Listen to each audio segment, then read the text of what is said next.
10년의 수련을 끝낸 소녀는 더 이상 소년이 아니었습니다. 복수의 검을 손에 쥔 사내, 이제 그가 강으로 돌아옵니다. 혈검의 서약 제3부 혈검의 귀환, 복수의 서막을 들려드리겠습니다. 백화곡에서의 마지막 밤, 진혁은 석실에서 명상에 잠겨 있었다. 10년간의 수련이 드디어 끝나가고 있었다. 그의 모습은 16살 소년 때와는 완전히 달라져 있었다. 키는 훨씬 커졌고 몸은 강철처럼 단련되어 있었다. 무엇보다도 그의 눈빛이 달랐다. 한때 순수했던 소년의 눈에는 이제 차가운 살기만이 서려 있었다. 혀가 백염이 석실로 들어왔다. 그의 얼굴에는 복잡한 표정이 어리고 있었다. 사부님, 이제 정말 떠날 때가 되었구나. 진혁이 일어서서 백염에게 깊게 절했다. 10년간 가르쳐주신 은혜, 평생 잊지 않겠습니다. 은혜라. 백염이 쓸쓸하게 웃었다. 나는 너를 구원한 것이 아니라 파멸로 이끈 것일지도 모른다. 아닙니다. 사부님이 아니었다면 저는 그날 밤 죽었을 것입니다. 차라리 그랬다면 좋았을 것을. 백염이 중얼거렸지만 진혁은 듣지 못한 척했다. 혀가 마지막으로 한 가지만 당부하겠다. 말씀하십시오. 복수는 적당히 해라. 너무 깊이 빠지면 헤어나올 수 없다. 진혁이 잠시 침묵했다가 대답했다. 사부님의 당부는 잘 알겠습니다. 하지만 저는 이미 돌이킬 수 없는 곳까지 와버렸습니다. 백염의 눈에 깊은 슬픔이 스쳤다. 그는 진혁이 10년 전과는 완전히 다른 존재가 되어버렸음을 알고 있었다. 복수에 대한 집념이 그의 영혼을 완전히 지배하고 있었다. 혀가, 그래도 마음 한구석에는 자비를 남겨두어라. 완전한 마도에 빠지지 않도록. 자비. 진혁이 쓴웃음을 지었다. 그들이 제 가족을 죽일 때 자비를 베풀었나요? 어린 누이를 죽일 때도 자비가 있었나요? 백염이 할 말을 찾지 못했다. 진혁의 말이 틀린 것은 아니었다. 하지만 복수가 또 다른 복수를 낳는다는 것도 진리였다. 그래도 혀가, 사부님, 걱정하지 마십시오. 저는 무고한 사람들을 해치지는 않을 것입니다. 오직 제 가족의 원수들만을. 그날 새벽, 진혁은 백화곡을 떠났다. 그의 등 뒤에는 혈검이라 이름 붙인 검이 매어 있었다. 백염이 마지막 선물로 준 것이었다. 이 검은 특별한 재련법으로 만들어진 것으로 사용자의 혈기를 흡수하여 더욱 강력한 위력을 발휘할 수 있었다.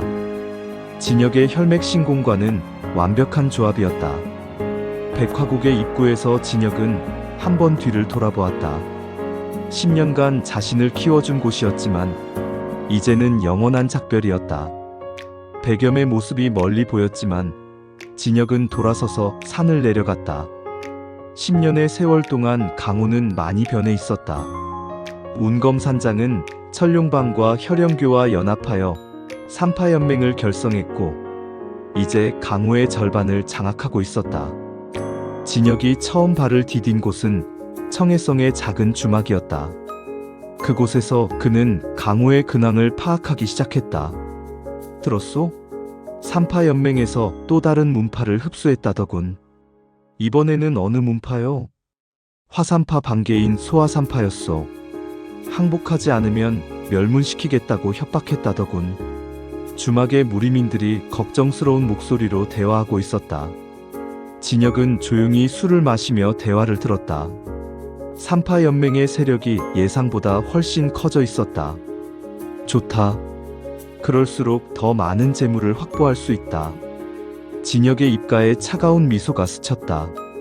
혈맥 신공을 완성하기 위해서는 아직 800명 정도의 무리민이 더 필요했다. 그런데 요즘 삼파연맹이 무리하게 세력을 확장하는 이유가 뭔지 아시오? 글쎄, 들리는 소문으로는 서역에서 어떤 보물이 발견되었다고 하더군. 보물이요? 그렇소. 전설의 마공 비급이라고 하던데 그걸 차지하기 위해 힘을 키우고 있다는 소문이요. 진혁의 귀가 번뜩했다. 마공 비급이라면 자신의 혈맥 신공을 더욱 강화시킬 수 있는 단서가 될 수도 있었다.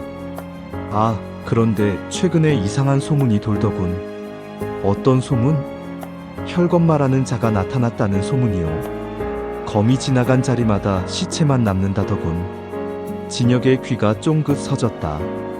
혈검마? 그렇소. 정체를 아는 사람은 없지만 벌써 수십 명의 무리민이 그자의 검에 죽었다고 하더군. 혹시 그자가 누군지 아는 사람이 있소? 글쎄. 다만 그자의 검법이 매우 특이하다고 하더군. 검에서 붉은 빛이 난다고. 진혁이 미간을 찌푸렸다. 혈검마. 설마 자신의 행적이 벌써 알려진 것인가? 아니다. 나는 아직 본격적으로 활동을 시작하지도 않았다.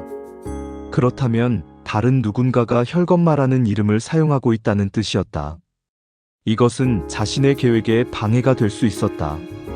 그 혈검마가 마지막으로 나타난 곳이 어디요? 태산 부근이라고 들었소. 왜 그러시오? 아, 그냥 궁금해서. 진혁이 자리에서 일어났다. 태산이라면 이곳에서 그리 멀지 않았다.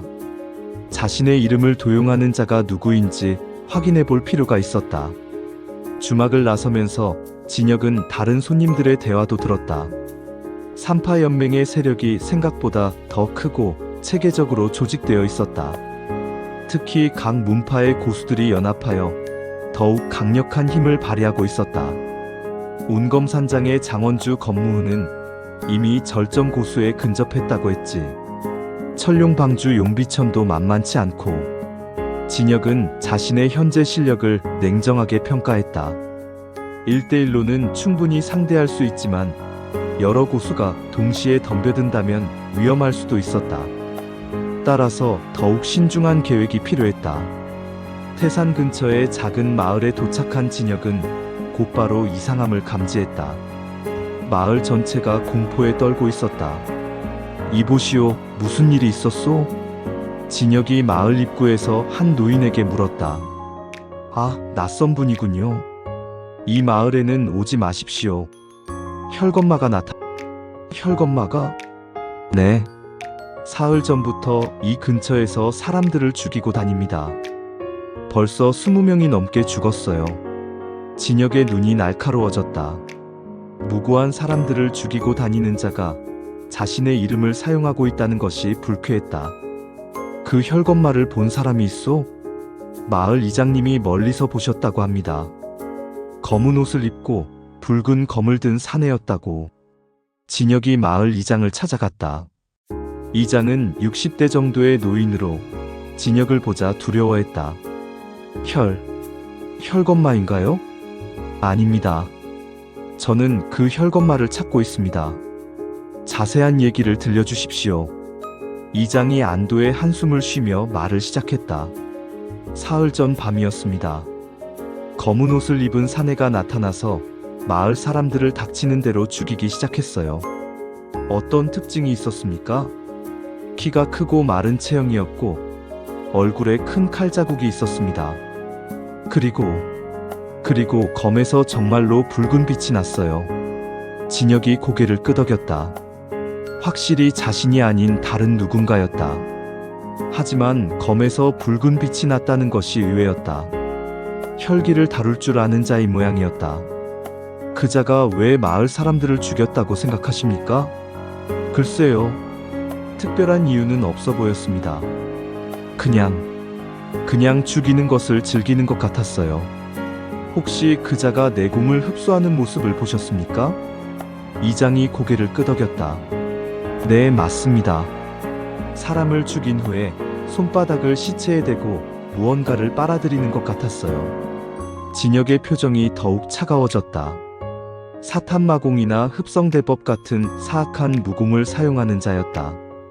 그런 자가 자신의 이름을 사용한다는 것은 용납할 수 없었다. 그자가 어디로 갔는지 아십니까? 동쪽 산으로 갔습니다.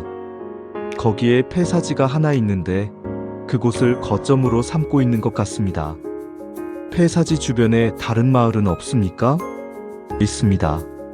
석교촌이라는 작은 마을이 있는데 혹시 그곳도 위험한 것 아닌지 걱정됩니다. 진혁이 이장에게 감사 인사를 하고 동쪽 산으로 향했다. 가는 길에 석교촌에 들러 마을 사람들에게 당분간 마을을 떠나 있으라고 경고했다. 산길을 오르면서 진혁은 주변에 흩어진 시체들을 발견했다. 모두 내공을 빨린 듯 말라비틀어져 있었다. 확실히 사악한 마공을 사용하는 자의 소행이었다. 폐사지는 이미 수십 년 전에 버려진 절터였다. 하지만 지금은 시체들이 곳곳에 널브러져 있어 흉측한 모습을 하고 있었다.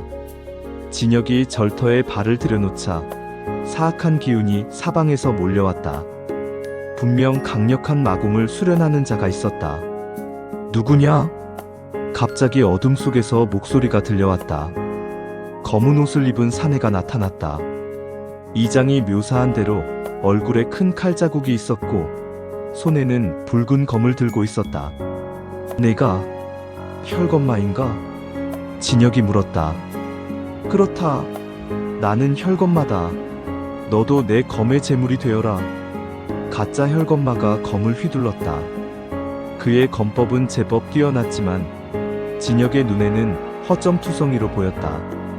네 검에는 혈기가 없구나. 진혁이 실망스럽다는 듯이 말했다. 뭐라고? 진짜 혈검이라면 사용자의 혈기를 흡수해야 하는데 내 검은 그냥 붉은 칠을 한 것에 불과하다. 가짜 혈검마의 얼굴이 붉어졌다. 그는 혈마 흡성공이라는 사악한 무공을 익혀 사람들의 내공을 흡수해왔지만 진정한 혈공을 구사할 수는 없었다. 감히 나를 가짜라고. 가짜가 아니라면 이걸 막아봐라. 진혁이 혈검을 뽑았다. 순간 검 전체에서 진짜 혈기가 솟아올랐다. 가짜 혈검마가 경악했다. 이것이 진짜 혈기인가? 검에서 뿜어져 나오는 혈기의 순수함과 강렬함은 그가 지금까지 본 어떤 것과도 달랐다. 이것은 단순히 남의 내공을 흡수한 것이 아니라 혈기 자체를 다루는 진정한 혈공이었다. 혈맥신공 30. 혈검난무. 진혁의 검이 분신술을 펼치는 것처럼 수십 개로 갈라져 보였다. 모든 검에서 혈기가 치솟았다. 이것은 혈기로 만든 검기가 실제 검처럼 보이는 고등 검법이었다. 가짜 혈검마가 필사적으로 막아보려 했지만 그의 실력으로는 상대가 되지 않았다. 혈마 흡성공으로 흡수한 내공은 잡다하고 불순했지만 진혁의 혈맥신공은 순수하고 강력했다. 박! 비명과 함께 가짜 혈검마의 팔이 잘려나갔다. 혈검의 혈기가 그의 경맥을 파괴하면서 내공이 급속히 빠져나갔다. 제발 살려달라. 나는 그저 힘이 필요했을 뿐이다. 힘? 진혁이 차갑게 웃었다. 무고한 사람들을 죽여가며 얻은 힘이 무슨 소용이냐? 나도 가족을 잃었다. 복수를 위해. 복수? 진혁의 눈에 분노가 치솟았다. 그래서 아무 죄 없는 사람들을 죽였다는 말이냐? 그들은 약했을 뿐이다. 강호에서는 약한 자가 죽는 것이 당연하지 않느냐? 내 이름을 도용한 죄는 죽음으로만 갚을 수 있다. 진혁의 검이 가짜 혈검마의 목을 베었다. 피가 솟구치며 또 하나의 제물이 완성되었다. 하지만 진혁은 혈마신법을 운용하지 않았다. 이자의 내공은 너무 불순하고 사악해서 흡수하면 오히려 자신의 무공에 해가 될 것 같았다. 더러운 내공이군. 진혁이 중얼거리며 폐사지를 둘러보았다. 곳곳에 흩어진 시체들은 모두 무고한 사람들이었다. 농민, 상인, 심지어 아이들까지 있었다. 이런 자가 나와 같은 이름을 썼다니. 진혁의 마음에 분노가 치솟았다. 자신은 복수를 위해 살인을 하지만 최소한 무고한 사람들은 해치지 않았다. 하지만 이 가짜는 그런 원칙도 없이 무차별적으로 살인을 저질렀다. 이제부터는 진짜 혈검마가 누구인지 똑똑히 보여주마. 진혁이 폐사지를 떠나면서 중얼거렸다. 가짜 혈검마를 처치한 후 진혁은 본격적으로 복수 계획을 세우기 시작했다. 삼파연맹은 너무 강력했기 때문에 정면 대결로는 승산이 없었다. 따라서 하나씩 각계 격파하는 전략을 택했다. 근처 도시에서 더 많은 정보를 수집한 진혁은 삼파연맹의 정확한 구조를 파악할 수 있었다. 운검산장은 삼파연맹의 맹주로 장원주 검무은이 전체를 이끌고 있었다. 철룡방은 부맹주 격으로 방주 용비천이 군사적 업무를 담당했고 혈령교는 정보 수집과 암살 업무를 맡고 있었다. 각 문파마다 수십 명의 고수들이 있었고 특히 각 문파의 장로급 인물들은 모두 인류 고수들이었다. 전체적으로 보면 1000명이 넘는 무리민들이 삼파연맹에 소속되어 있었다. 하지만 이들이 모두 한 곳에 모여 있는 것은 아니다. 진혁은 냉정하게 상황을 분석했다. 각 문파는 여전히 독립적으로 운영되고 있었고 연맹이라는 것도 큰 일이 있을 때만 협력하는 수준이었다. 첫 번째 목표는 삼파연맹 중 가장 약한 고리인 혈령교였다. 혈령교는 마교 중 하나로 사악한 무공을 사용하는 것으로 악명이 높았다. 또한 교도들이 각지에 분산되어 있어서 각계 격파하기에 적합했다. 진혁은 혈령교의 하급 교도들부터 하나씩 제거해 나가기 시작했다. 그의 방식은 매우 체계적이었다. 먼저 정보를 수집하고 적의 약점을 파악한 후 가장 효과적인 방법으로 제거하는 것이었다. 첫 번째 표적은 청주성에서 활동하는 혈령교 외당주 철혈수였다. 철혈수는 혈령교의 중간 간부로 도시의 뒷골목을 장악하고 있었다. 진혁은 사흘간 철혈수의 행동 패턴을 관찰했다. 매일 밤 고정된 시간에 기생집을 찾는 습관이 있었고 호위는 3명 정도였다. 너무 쉽군. 진혁이 중얼거리며 계획을 세웠다. 그날 밤 철혈수가 기생집에서 나오는 순간 진혁이 나타났다. 누구냐? 철혈수가 소리쳤지만 이미 늦었다. 진혁의 혈검이 번개같이 움직여 호위들의 목을 베었다. 혈기. 설마 네가 혈검마인가? 그렇다. 진혁의 대답과 함께 철혈수도 숨을 거두었다. 두 번째 표적은 남양성의 혈령교 분타주 독사수였다. 독사수는 독공에 능해 많은 무리민들이 두려워하는 인물이었다. 하지만 진혁의 혈맥 신공 앞에서는 독공도 무의미했다. 혈기가 독을 정화시켜버렸기 때문이다. 불가능하다. 내 독공이 통하지 않다니. 독사수의 마지막 비명과 함께 혈령교의 또 다른 간부가 사라졌다. 이런 식으로 한 달 동안 계속되자 혈령교 내부에서는 공포가 번지기 시작했다. 혈령교 외당주 철혈수가 죽었다? 그렇습니다, 교주님. 시체에서 혈기의 흔적이 발견되었습니다. 혈령교 교주 혈무신이 분노에 떨었다. 그는 30대 중반의 사내로 혈마신공을 수련하여 인류 고수의 경지에 올라 있었다. 혈검마, 그자가 우리를 노리고 있다는 것인가? 그런 것 같습니다. 이번 달에만 벌써 5명의 교도가 죽었습니다. 어떤 자들이 죽었는가? 철혈수, 독사수, 혈랑, 암매, 그리고 어제는 분타주급인 흑혈마까지. 혈무신의 얼굴이 일그러졌다. 죽은 자들은 모두 혈령교의 핵심 인물들이었다. 이렇게 계속되면 혈령교의 조직 자체가 붕괴될 위험이 있었다. 이놈들, 나서지도 못하고 죽기만 하는구나. 혈무신이 책상을 주먹으로 내리쳤다. 교주님, 이제는 우리도 대응해야 할 때인 것 같습니다. 그렇다. 혈검마가 누구든 상관없다. 우리 혈령교를 건드린 것은 죽음을 각오한 것이다. 혈무신이 혈령교의 정예 교도들을 소집하기 시작했다. 하지만 이미 진혁의 손에는 정확한 정보가 들어와 있었다. 혈령교 내부에는 진혁이 매수한 정보원이 있었다.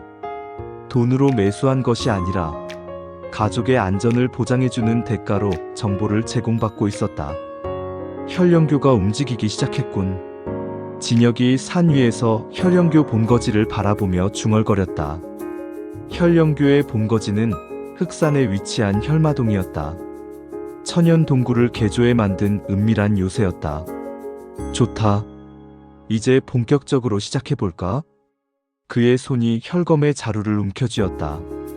검에서 혈기가 솟아오르며 주변을 붉게 물들였다. 혈령교, 너희가 첫 번째다. 진혁이 산을 내려가기 시작했다. 그의 뒤로는 붉은 검기가 꼬리를 그으며 따라왔다. 강호의 진정한 혈바람이 일어나려 하고 있었다. 그날 밤 혈령교 본거지인 혈마동에서는 처참한 학살이 벌어졌다. 진혁 혼자서 수십 명의 교도들을 상대했지만 그의 검법 앞에서는 아무도 버틸 수 없었다. 혈마동 입구를 지제시도난 계속 편지키고 있던 초소의 교도들이 진혁을 발견하고 경보를 울렸지만 이미 늦었다. 혈맥신공 일식, 혈압이검. 진혁의 검에서 수십 개의 혈기가 화살처럼 날아가 초소의 교도들을 관통했다. 비명소리도 지르지 못하고 쓰러지는 그들을 보며 진혁은 차가운 표정으로 혈마동 안으로 들어갔다. 적습니다. 혈검마가 나타났습니다. 교도들의 외침이 동굴 안에 울려 퍼졌다. 곧이어 수십 명의 교도들이 무기를 들고 달려왔다. 감히 우리 혈령교를 건드는 놈이 너인가? 혈령교의 장로급 인물인 혈독장로가 나타났다. 그는 독공과 혈공을 겸비한 강자로 인류중기의 실력을 갖고 있었다. 혈독신장. 혈독장로의 손바닥에서 검푸른 기운이 뿜어져 나왔다. 도끼와 혈기가 뒤섞인 사악한 장력이었다. 하지만 진혁은 피하지도 않았다. 혈맥신공 육식, 혈기방어. 진혁의 몸 주위에 혈기의 벽이 형성되었다. 혈독장로의 장력이 혈기방어막에 부딪히자 오히려 역류하여 혈독장로 자신에게 되돌아갔다. 어떻게? 내 혈독신장이 무효화되다니. 내 것은 가짜 혈공이다. 진짜 혈공 앞에서는 아무것도 아니야. 진혁이 혈검을 뽑으며 다가왔다. 혈독장로가 필사적으로 저항했지만 실력 차이는 명백했다. 혈맥신공 사식, 혈용승천. 진혁의 검끝에서 혈기로 이루어진 용이 솟아올라 혈독장로를 삼켜버렸다. 혈독장로의 비명과 함께 또 하나의 강자가 사라졌다. 장로님이 죽었다. 도망쳐. 교도들이 공포에 질려 도망치기 시작했지만 진혁은 한 명도 놓치지 않았다. 혈맥신공 칠식, 혈의 파천. 진혁의 검에서 거대한 혈기가 솟아올라 혈령교의 대전을 반으로 갈랐다. 그 위력에 놀란 교도들이 더욱 급히 도망쳤지만 동굴이라는 한정된 공간에서는 달아날 곳이 없었다. 혈맥신공 오식, 혈추멸론. 검끝에서 뿜어져 나온 혈기가 화살처럼 날아가 도망치는 교도들의 등을 관통했다. 하나둘씩 쓰러지는 교도들을 보며 진혁은 차가운 만족감을 느꼈다. 동굴의 깊숙한 곳에서 더 강력한 기운이 느껴졌다. 혈무신이 직접 나서는 모양이었다. 이제 700명이 남았다. 그가 중얼거렸을 때 갑자기 강력한 살기가 뒤에서 다가왔다. 감히 내 혈령교를 이렇게 만드는 놈이 너인가? 혈무신이 나타났다. 혈령교 교주답게 그의 무공도 만만하지 않았다. 인류 후기 수준의 실력이었다. 혈무신은 30대 중반의 사내로 키가 크고 몸이 건장했다. 그의 눈에는 깊은 분노와 살기가 서려 있었다. 혈무신, 드디어 나타났군. 내 놈이 바로 혈검마인가? 내가 직접 너의 목을 따주마. 혈무신이 혈마장법을 펼쳤다. 그의 손바닥에서 검은 기운이 솟아올라 진혁을 향해 날아왔다. 이것은 혈령교의 비전 무공으로 상대방의 혈기를 역류시켜 경맥을 파괴하는 사악한 장법이었다. 하지만 진혁은 미동도 하지 않았다. 혈맥신공 구식, 혈왕강림. 진혁의 몸 전체에서 혈기가 폭발했다. 그 혈기는 마치 살아있는 존재처럼 혈무신의 혈마장법을 집어삼켰다. 이것이 무슨 무공이냐? 혈무신이 경악했다. 자신의 혈마장법이 상대방의 무공에 흡수되어 버린 것이었다. 이런 일은 처음 겪는 일이었다. 이것이 바로 진짜 혈공이다. 진혁의 혈검이 혈무신을 향해 날아갔다. 혈무신이 필사적으로 막아보려 했지만 이미 승부는 정해져 있었다. 혈마대법. 혈무신이 최후의 비급을 사용했다. 자신의 정열을 소모하여 일시적으로 공력을 2배로 끌어올리는 금기의 무공이었다. 오호, 제법 볼만하군. 진혁이 감탄했다. 혈무신의 공력이 급격히 상승하여 절정 고수에 가까운 수준에 이르렀다. 하지만 그것도 잠시였다. 하지만 소용없다. 혈맥신공 10식. 혈왕멸세. 이것은 진혁이 백화곡에서 완성한 혈맥신공의 최고식이었다. 주변의 모든 혈기를 흡수하여 거대한 파괴력을 만들어내는 절대무공이었다.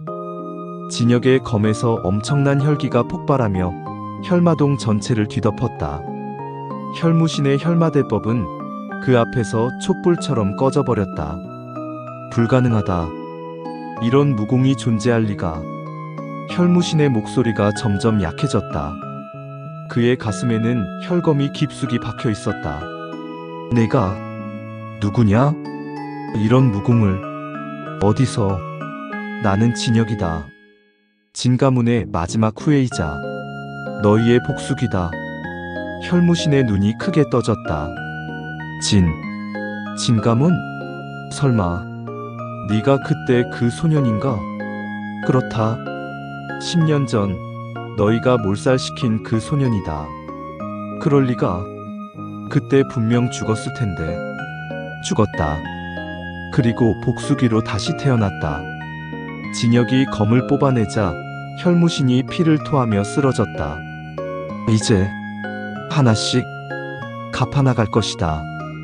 혈무신의 마지막 말과 함께 혈영교 교주가 숨을 거두었다.